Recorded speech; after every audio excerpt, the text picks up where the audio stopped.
Breaking news. Dhaka উত্তরার milestone school and কলেজের শিক্ষার্থীরা আজ সকাল থেকে শান্তিপূর্ণ প্রতিবাদে অংশ নেয়। সাম্প্রতিক একটি মর্মান্তিক বিমান দুর্ঘটনার প্রতিবাদে তারা উপস্থাপন করে ৬ দফা দাবি।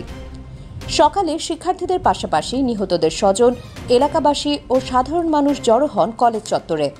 সকাল ৯টায় শিক্ষার্থীরা আনুষ্ঠানিকভাবে বিক্ষোভ কর্মসূচি ঘোষণা করেন। আয়োজক শিক্ষার্থীরা জানিয়েছেন, তাদের এই কর্মসূচি হবে সম্পূর্ণ শান্তিপূর্ণ ও গণতান্ত্রিক, কিন্তু অন্যায়ের বিরুদ্ধে অবস্থান হবে দৃঢ়। তারা স্লোগান দেন, ভয় নয়, চাই ন্যায় বিচার। ছাত্রদের ৬টি দাবি ছিল খুবই স্পষ্ট। ১. নিহতদের পূর্ণ পরিচয় প্রকাশ করতে হবে। ২. আহতদের নির্ভুল তালিকা দিতে হবে। ৩.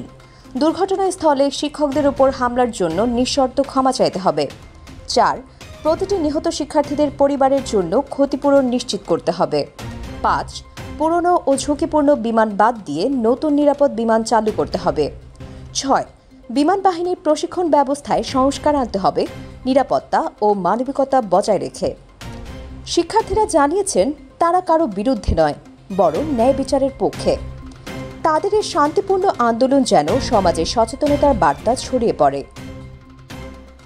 সমগ্র সিনেবাস গ্রুপের পক্ষ থেকে আমরা উত্তরা ট্র্যাজেডিতে যারা প্রিয়জনদের হারিয়েছেন তাদের পরিবারের প্রতি গভীর সমবেদনা জানাই। আল্লাহ শোকার্ত ও আহতদের দ্রুত আরোগ্য লাভে শক্তি দান করুন, আমিন। Subscribe now for daily news and updates.